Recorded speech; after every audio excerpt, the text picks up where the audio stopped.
G'day everyone, welcome to another episode of DB Adventures.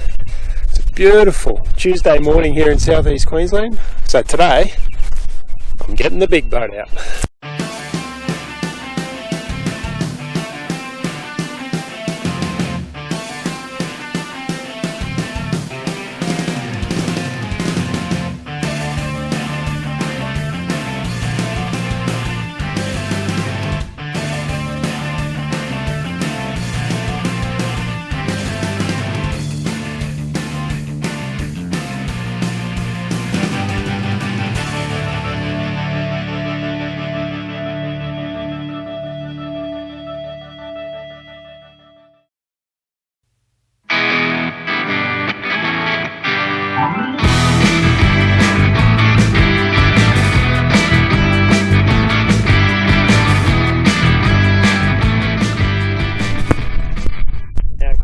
With everything we do here at DB Adventures, big ain't so big.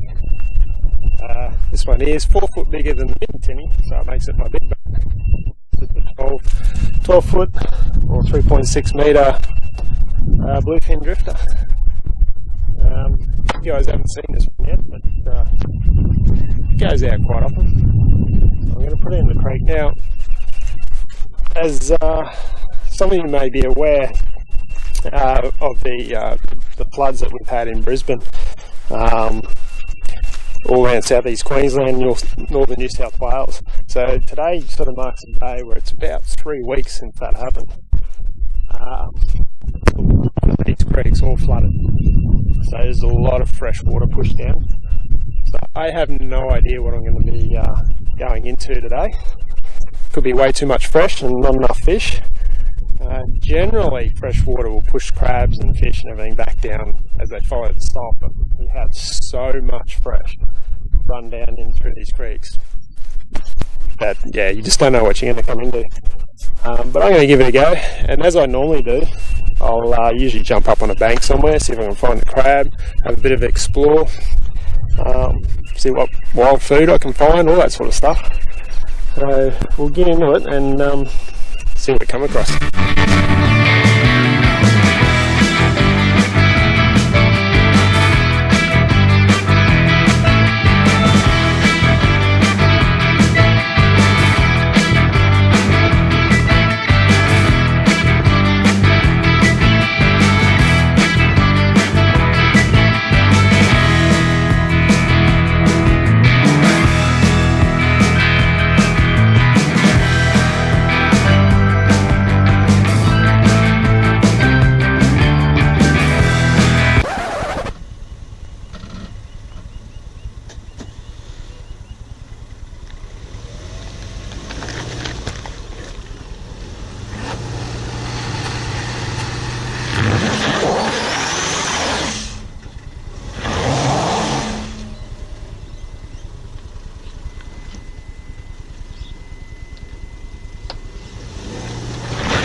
Skeptical about the four-wheel drive ability of a Super Outback. I think I just proved it's worth its weight in gold. This ramp here is actually quite narrow. So, isn't that hard? And still got me out there. Now, of course, I left a little bit of metal, but goes to show this is my daily driver. It's got about a 40mm lift, aggressive all-terrain tyres. Just goes to show you don't have to go off-road to need the four-wheel drive. I know some people are going to say it's all-wheel drive, but tell you now, the Subaru all-wheel drive system works very well. It might as well be four-wheel drive.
comes in a little bit.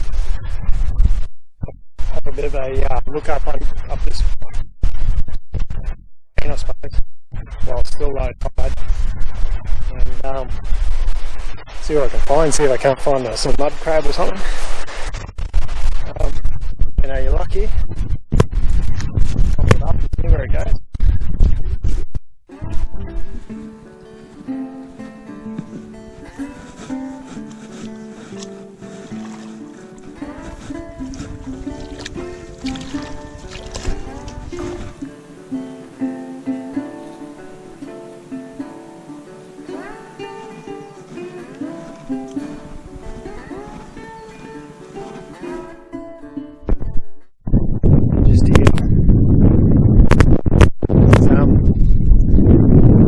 Tracks here. Start over here. This one here. Bit of a goanna. See its tail dragging through here. There. Kangaroo. Now the kangaroo, you can see he's just going nice and slow because he's got 2 footprints, and you see where he drags his tail. This is where he stops. Paws down here. So he's actually paws down, feet forward, and then and drag the tail. So you can go through here. Now, just in here. This is one of the. I'd say the scourge of Australia. Apart from cane toads, this will be right up there. And you can see little trotters. So this one's a wild pig. So we've had a wild pig come through here. See him come through, and when you look down here, very clearly defined pig trotters. So it's a mix of animal tracks through here. And of course there's some look down through here. I'm going to say this is a wild dog. No dogs are supposed to be allowed here where I am, but that would, I dare say, be a wild dog. So, a lot of different tracks around here. A lot of animals use this area. So, and if you look here, this is where the pigs have turned up the soil. They're usually ripping out plants like this, grabbing, eating the roots out of them, so they can never fully establish in here. And it's a bit of a shame. But, while I'm here, I've also noticed a bit of bushtucker around, a bit of food. This isn't a very good example of it, but I find this everywhere around here too. This here is a native spinach. It's not in very good condition. I'll find better examples. But yeah, that's a native spinach, also known as warrigal greens. It's full of oxalic acid, which there are a lot of vegetables, I guess, that we have today, like normal spinach, that has that sort of oxalic acid. It's found naturally in chocolate, apparently it's even in beer. And the best way to get rid of it is just cooking it and boiling it up. If you have too much of that oxalic acid, it's known to cause things like rheumatism, kidney stones. It crystallises, and if you go to a fair extreme amount, it actually stops the body from absorbing calcium. So it's not good stuff, but the amount you have to have for it is a reasonable amount, but it's just best to boil it anyway. Just over here, another little favourite. We look down here, these tracks here, wild horses, which are definitely on this island. Yes, I'm on an island. But, yeah, there's some wild horses in through here as well. So, amazing what you find in one little spot. Now, next bit of bush tucker. Most people have seen this everywhere. It's pretty common. This is called pig face. Now, the leaves are edible. Like anything, very salty and astringent. But you cook them up like you would your veggies at home. Just boil them up. The salt sort of infuses any other veggies you have in the pot, and they actually come out really nice. So they're edible. The flowers are edible. Just dropping stuff here. The flowers are edible. Flowers, as you'd expect, come into a fruit. And I just saw one here, right next to it. So here's a fruit that's just starting. And the fruits are quite nice. But I'll let these ones develop. And of course, yeah, they're very edible as well. There's a lot of this stuff around, but it's not just edible. The leaves, I'll take the leaves. When you open that up, I'll just try and squish a little bit out. The juice in that actually works like aloe vera in that it takes the sting out of burns. It also works apparently with things like sandfly bites and stuff like that. It works really well, and I can confirm that it works very well on burns. It just takes that sting out of it. So they have medicinal purposes as well. What else have we got over here? Again, a couple of more patches. Right here, this one here, this is called sea purslane.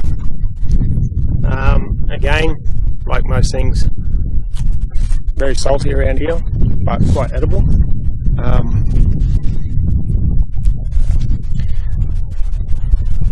You can cook that up as well, like any other veggies. Chuck that in with your pig face. And there's another one here, like right here, we've got samphire. Now, samphire is pretty well known. It was a big English thing, I think. Yeah, it grows out in the marsh plains. Again, salty. Cook it up like asparagus, and eat that one. Has a very asparagus sort of taste. That's just this small little area. Got some more pig face here. If I can find a fruit that's oh, there's one. It's not too bad. So when they go ripe in the old pig face, you'll see they start going red, almost into a purple sort of colour.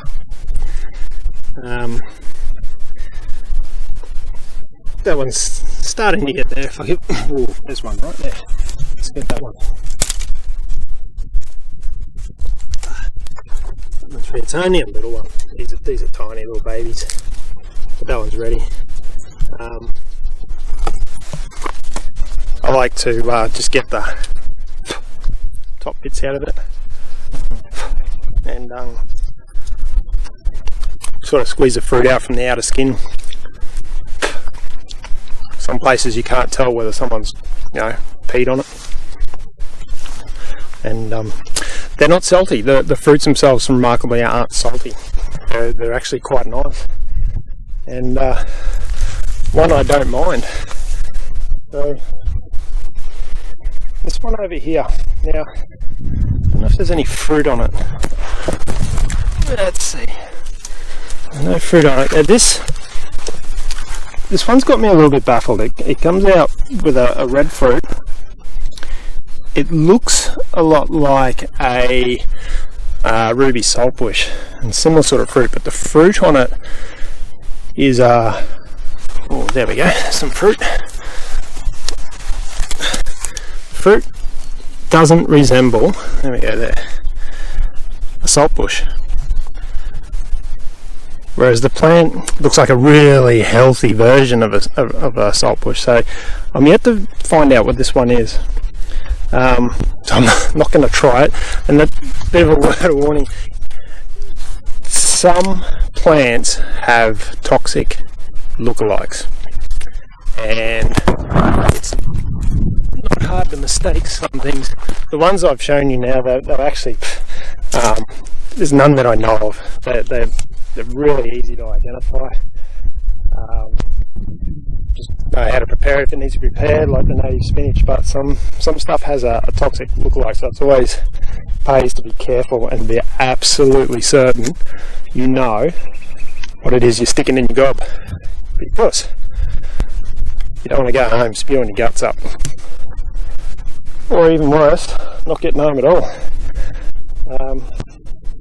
More horse tracks around here. This one actually looks like this one here. Looks like a cow. I would be surprised if there's wild cattle in here as well. There's a couple there. Amazing. So we got goannas, pigs, kangaroos, cows and horses. Not to mention the wild dogs. Keep tripping on. See what else we can find.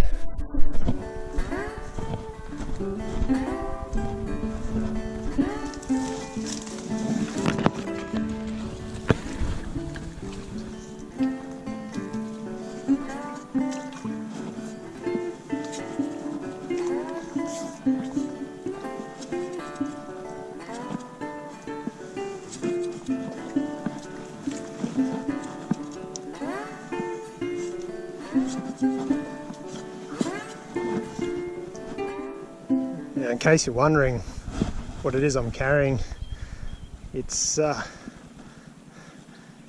a some weird looking spear.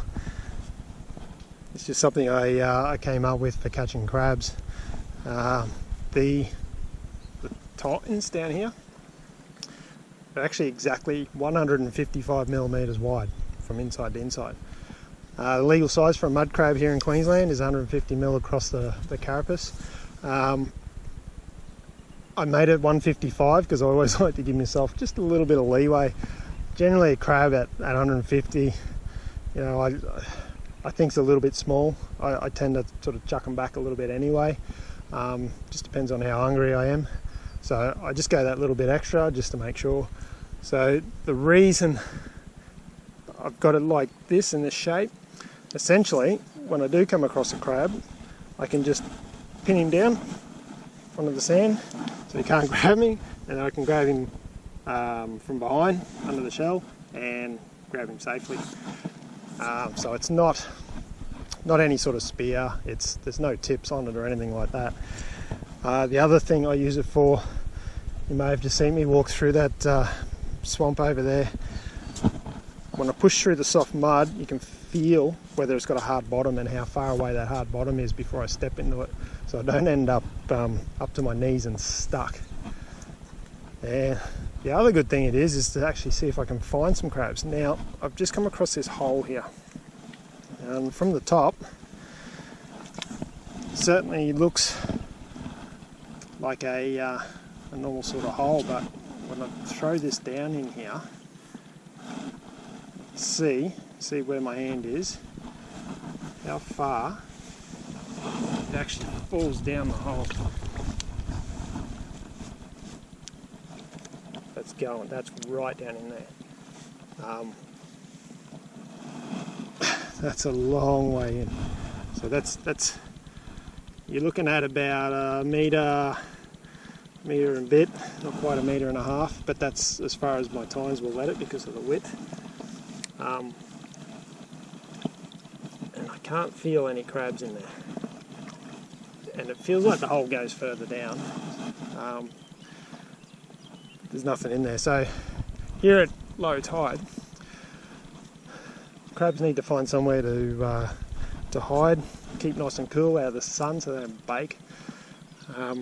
They'll dig themselves a hole there, so when the tide goes out, in they go, and they'll stay there until the tide comes back in.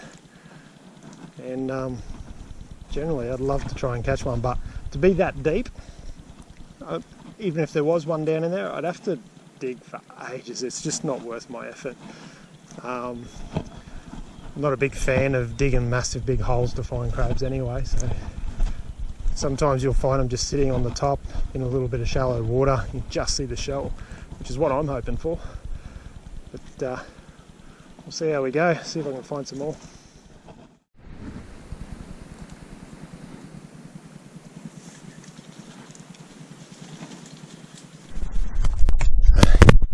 Just how good these lizards are around here. No crocs here. Any lizards we get, these big lace monitors, he's just climbing right up high in the tree. Let's see if we can see him. Bit hard to see.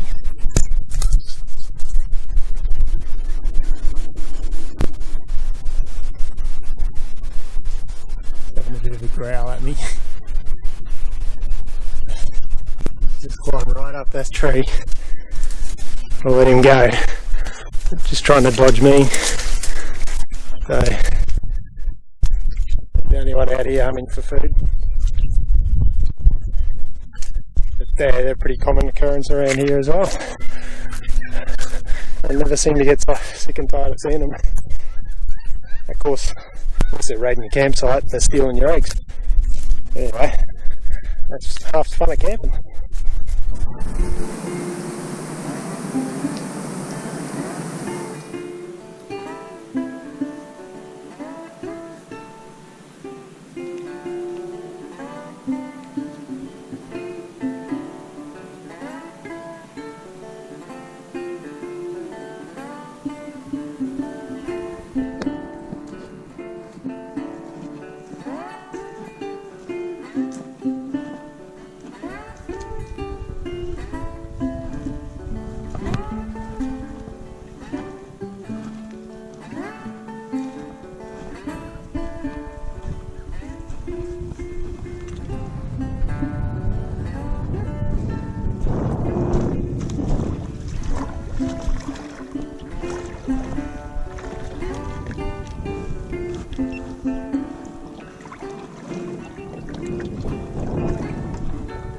Made it just in time.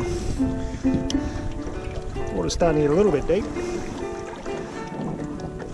Oh, back in the boat, in the fishing.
Denser in here than I really expected.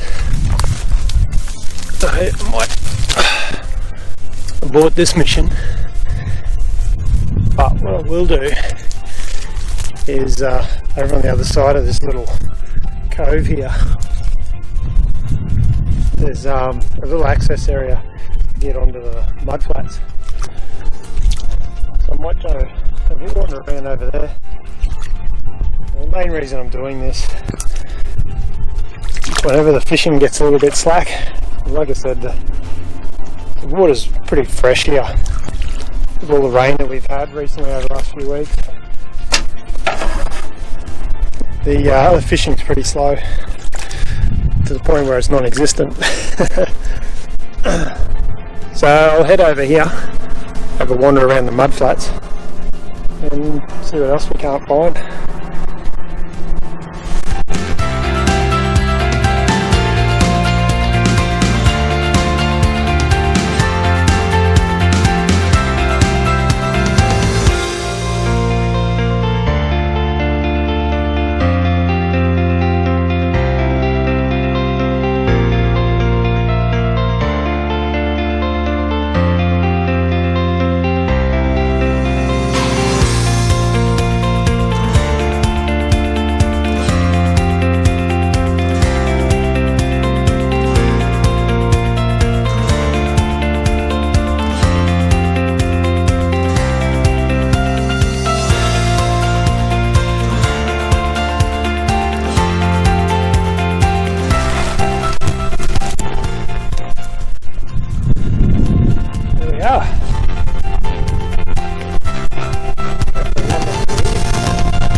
Crab hole here. I've actually got a muddy sitting right outside of it. Over here in the depth. To me, from here, it looks like it's going to be a female. Usually tell by the size of the claws in relation to the male's claws are really big and bulky, like they've been training out for the Olympics in weightlifting. The female's a lot more slender. And this one looks pretty slender. I would like to try and catch her though, just have a look. To do that I'm going to need both hands. See how they go. I'll have to get the cameras down. It's just eyeing me off here at the moment. We'll see how I go. Yeah, I didn't have a chance with her being right on the edge of the hole like that.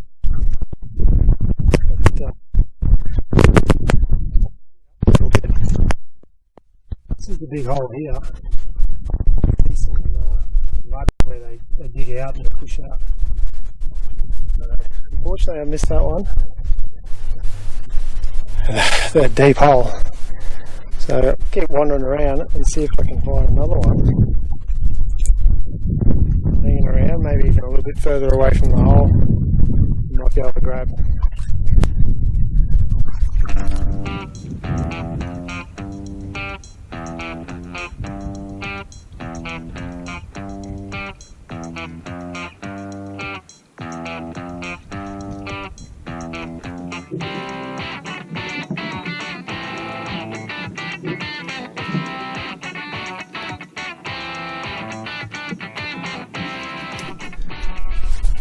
This hole here I actually think has a crab in it. Put it down, you can hear it.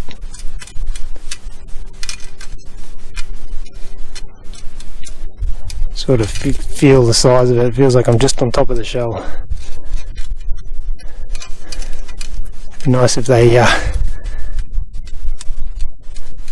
grabbed onto the shaft and came out, but it certainly feels like there's one down there. I said I'm not about to stick my hand down a crab hole. You wait till they come out, or sometimes you'll find them just the top of their shells sticking out of the ground, so they haven't actually buried themselves too deep. Tight, almost an impossible task. And I don't really like destroying crab holes if I can help it. Just depends on how deep they are. But anyway, keep looking. See if we can find one wandering around. The size of this crab hole here. It's pretty big. I'm just ducking. Can't find any crabs yet.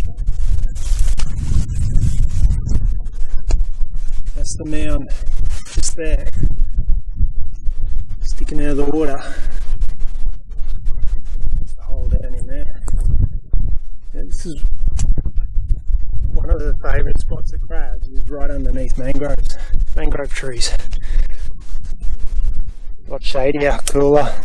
I think the structure of the mud probably holds together a bit better just through the roots, I would suspect. But as you've seen, not all of them do that, but I do tend to find a few crab holes underneath mangrove trees. Interesting part is it's gone down there. I said I could stick my hand down there and find out. I'm not about to do that. See if we can feel one in there. Let's have a look.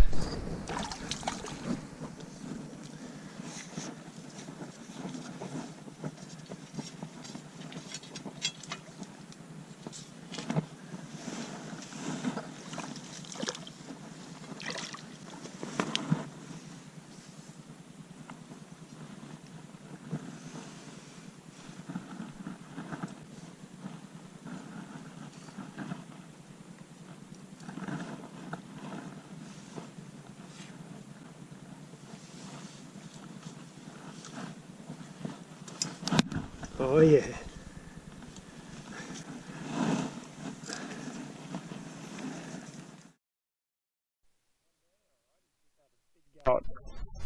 This is just the my little crab catcher, just the half of the shaft. He had a massive go.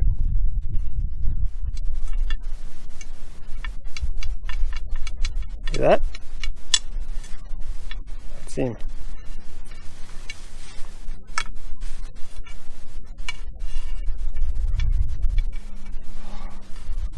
Just there.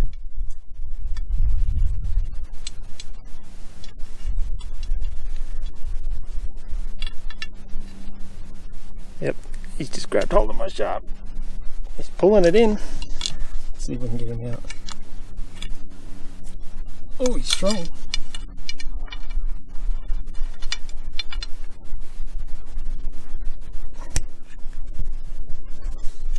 This one's a good size one.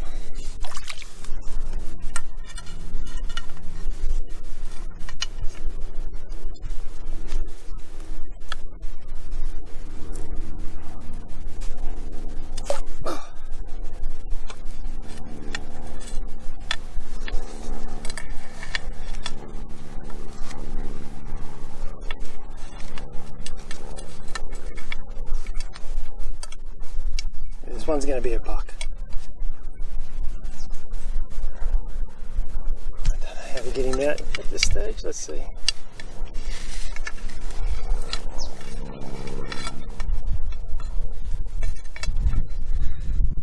Just so you know, in Queensland, as far as I'm aware, crab hooks are illegal, so that's why I don't... Oh, she's disappeared.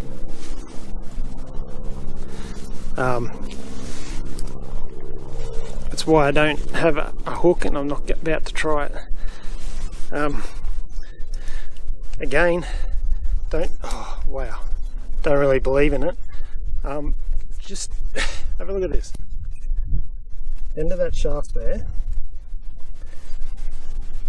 was perfectly round a minute ago. That's how powerful those crabs' claws are. He's just crushed the end of that. Wow. That's a big buck, for sure. You can tell by the size of this hole, there's not a small crab in there.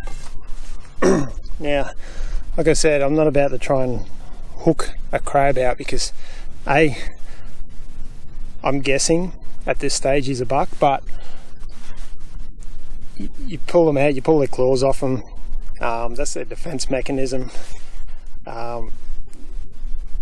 So you don't want to really take the claws off. Again, if you kill them and it turns out to be a jenny, well, it's illegal to keep kill jennies. Undersized crabs, again, if you pull it out and it's a lot smaller than you expect. So you just, in Queensland, not allowed to do it, and I'm not about to do it anyway. But it just goes to show some of the power of these bloody crabs in here. So I'm just hoping What I was hoping is that he would actually grab hold of the shaft enough that when I pulled him out, he would come out. But I don't know that that's going to happen. He was sitting at the end of this hole, and now I think he's gone well and truly in there. I'll just have a bit of a feel around the top here, make sure he's not hiding here, ready for my hands.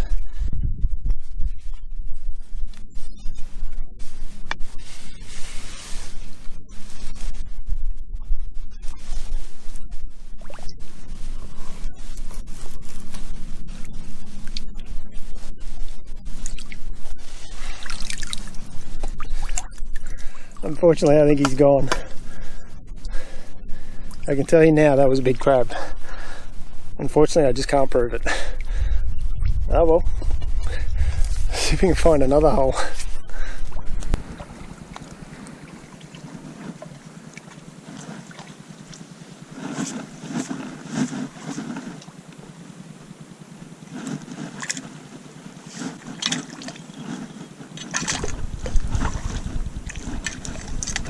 Well, my crab thing doesn't work very well. The idea is that it doesn't bite my toes.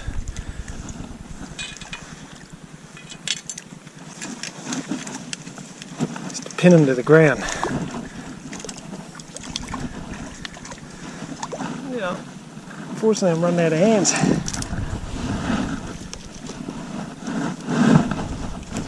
Let's pull the shaft off here.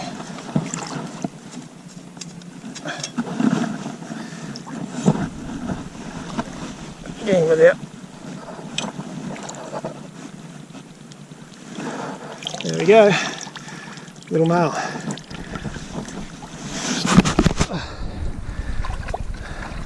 He's a little buck. Like I said, this is designed to see that he's well and truly undersized, and the pinning actually a lot harder to pin when they're small. Because I can get out from under it, but that's the idea of my little crab catcher. Now I was hoping to get something a little bit bigger than that.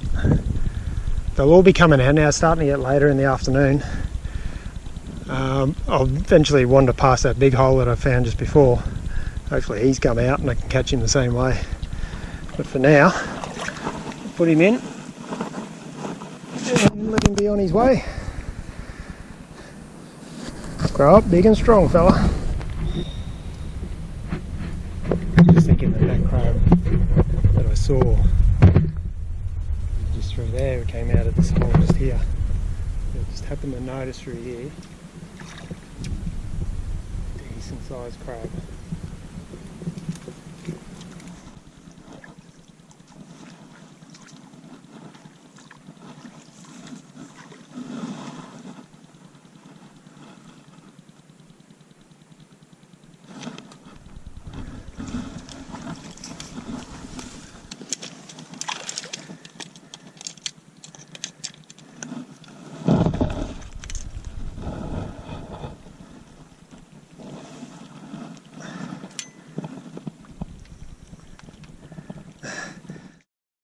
See, it's another male, but using my little crab stick, he's still undersized.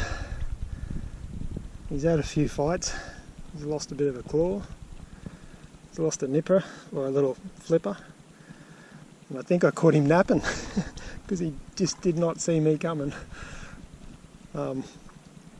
That's 2 for 2, but no keepers, unfortunately. Anyway, I'll put him back where he was.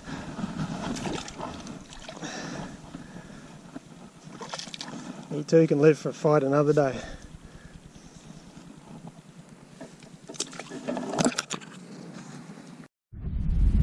Yeah, he's something you don't really ever expect to see through a mangrove swamp. I've seen a lot of it at the moment. Kangaroo tracks. Through the mangrove swamp. Pretty good. And I've also just noticed another big hole over here, like clump of dirt or mud. crab hole.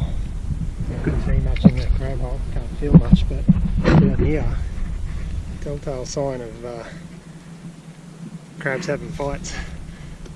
Bottom of their jaws or their claws. But the one I just found was broken off. That's males fighting over territory. So there's obviously a big blue happening here and dropped its claw, which is what happens. Unfortunately, no crabs. Unlegal anyway. Saw a few more crab holes in there, a couple of small crabs. So I'm going to start heading back. Batteries are all going flat in GoPros. Wander across these mud flats back to the boat and wrap that up for today. Unless I find anything exciting on the way back. So if not, I'll look after Australia, not destroy what you came to enjoy, look after the fish stocks and the crab stocks, and I'll see you on the next adventure. Where hopefully Wayne will be back to join us. Catch you next time.